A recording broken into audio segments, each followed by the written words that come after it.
बिस्मिल्लाहिर्रहमानिर्रहीम। ये application of Laplace transform series की एक और वीडियो है और इसमें हम सर्किट विद इनिशियल कंडीशंस के प्रॉब्लम को सॉल्व करेंगे और प्राइमरीली एग्जांपल नंबर 16.2 जो कि किताब में सॉल्व है उसको हम समझने की कोशिश करेंगे।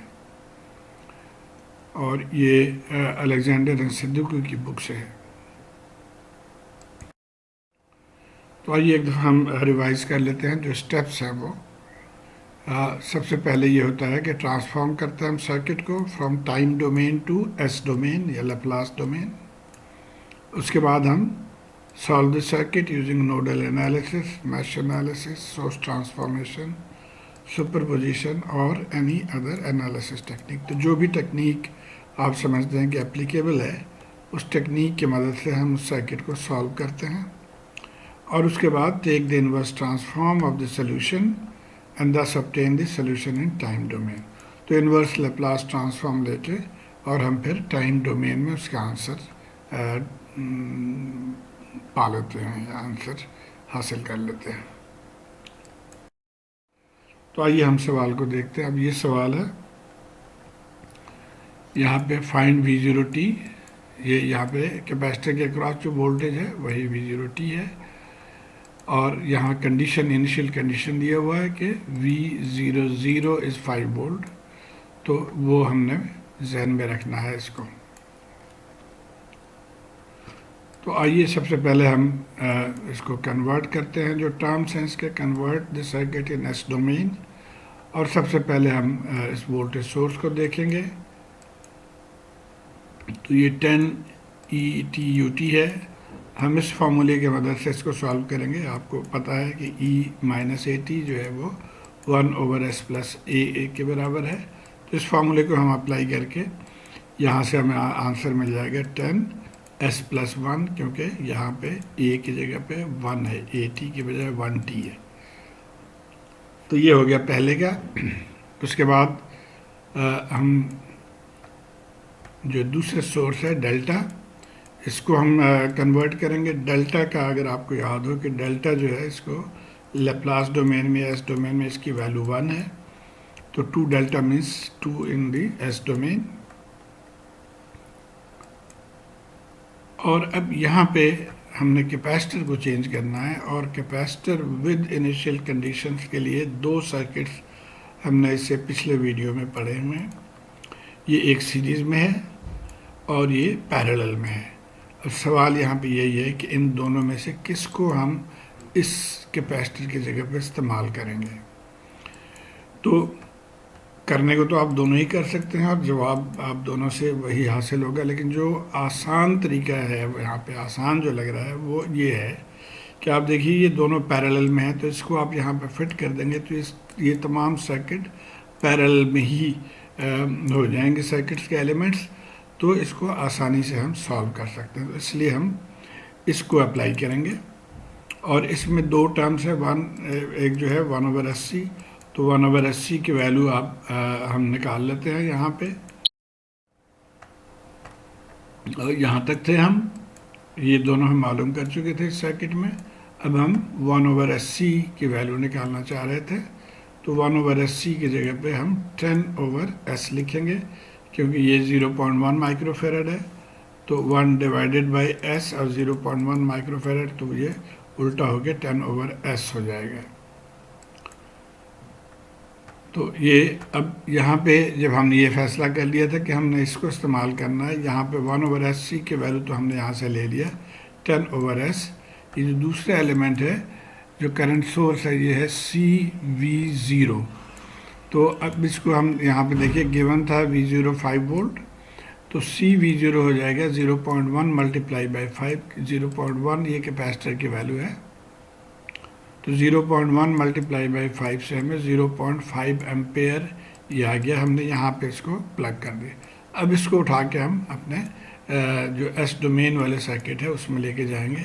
तो अब ये हमारा मुकम्मल सर्किट एस डोमेन पे आ गई। ये देखिए हमने कैपेसिटर की जगह पे ये इसको हमने प्लग इन कर दिया इस कैपेसिटर की जगह पे, और बाकी सोर्सेज को हम ऑलरेडी ट्रांसफॉर्म कर चुके थे एस डोमेन में।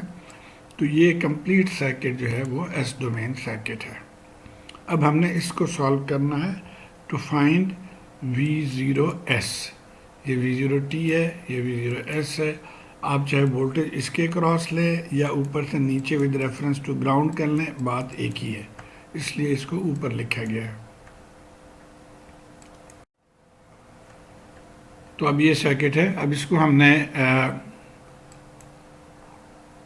KCL अप्लाई करना है।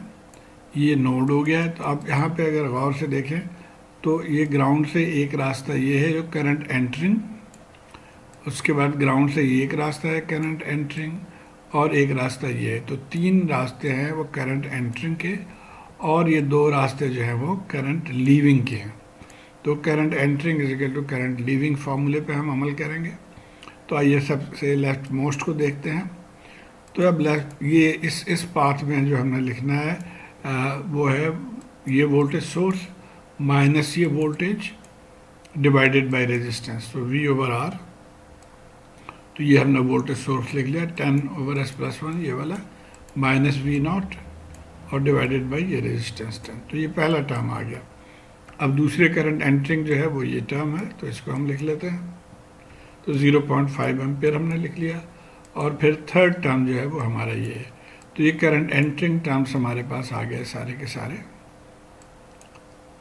अब आइए करंट लीविंग की तरफ चलते हैं। तो करंट लीविंग ये जो है ये एक पाथ है, तो हम इसको लिख सकते हैं V-0 डिवाइडेड बाई 10। तो 0 हम नहीं लिखते आमतौर पे, तो हम इसलिए सिर्फ लिखेंगे V0/10, V0/10। अगर आपको इसको समझने में डिफ़िकल्टी है तो मैं रिकमेंड करूँगा कि आप मेरे नोडल एनालिसिस के वीडियो जो हैं वो ज़रूर देख लें पहले। ओके, तो ये हो गया। अब दूसरा ईयर है, तो इसको भी हम उसी तरह से V0/10S, 10/S इस लिख लेंगे। और अब हम एक सिंप्लीफिकेशन प्रोसेस की तरफ चलते हैं। तो यहाँ से देखिए 10/10 हम ये कट जाएगा, तो 1/S+1 हो गया, माइनस V/10 आ गया। इन दोनों को ऐड कर लिया 2.5, और ये इसी तरह रहा। यहाँ S ऊपर चला जाएगा, तो SV0/10। मज़ीद सिंप्लीफाई करते हैं, हमने V0 निकालना है एक्चुअली। तो अब देखें कि हम इस V0 को इधर लेके आ गए, तो 2V0/10 हुआ, और ये इसी तरह रहा। फिर मज़ीद हम सिंप्लीफाई करते हैं, इसमें से 1/10 V0 कॉमन ले लिया हमने, तो S+2 आ गया, और ये इसी तरह से रहा।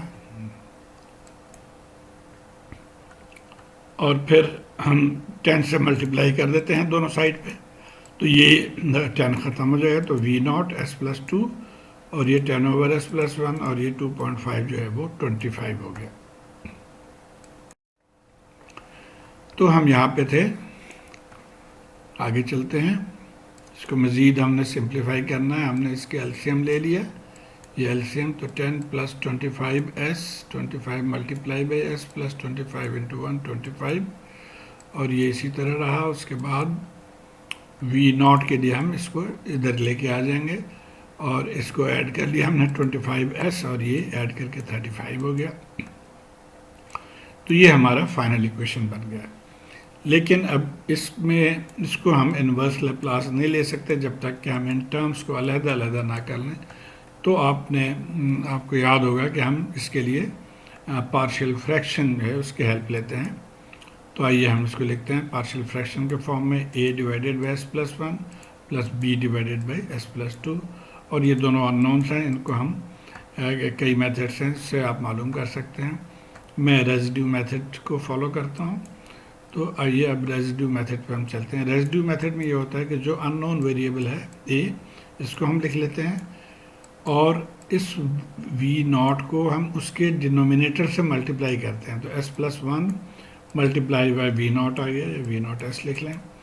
और इसमें कंडीशन एक डालना पड़ता है कि जब S+1 0 हो जाए तो S की वैल्यू क्या है। तो S+1 0 का मतलब S = -1, तो ये कंडीशन है।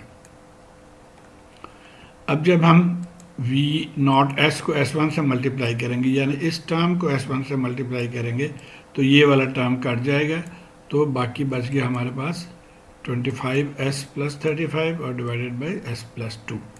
अब यहाँ पे हम s-1 की वैल्यू पुट करेंगे इसमें, तो इसमें और ऊपर भी दोनों में, तो ये हो गया -1 नीचे, और ये -25, सॉरी ये +1 रह गया, और यहाँ पे -25 + 35 तो +10 हो गया। तो हमें आंसर 10 मिल गया, यानी a इज़ इक्वल टू 10। बिल्कुल उसी तरह हम b मालूम करेंगे। अब हम इससे मल्टीप्लाई करेंगे और एग्जैक्टली वही टेक्निक आप फॉलो करें।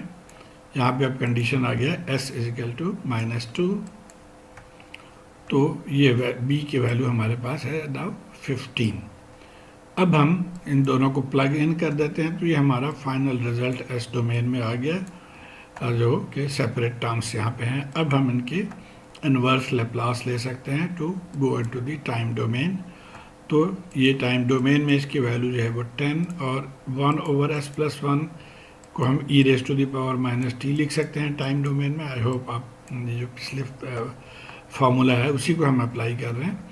और यहाँ पे 15 e⁻, s a की जगह पे 2 है, तो e-2t, और इन दोनों के साथ हम ut कॉमन ले लेते हैं, तो ये इतने वोल्टेज जो है ये फाइनल आंसर है।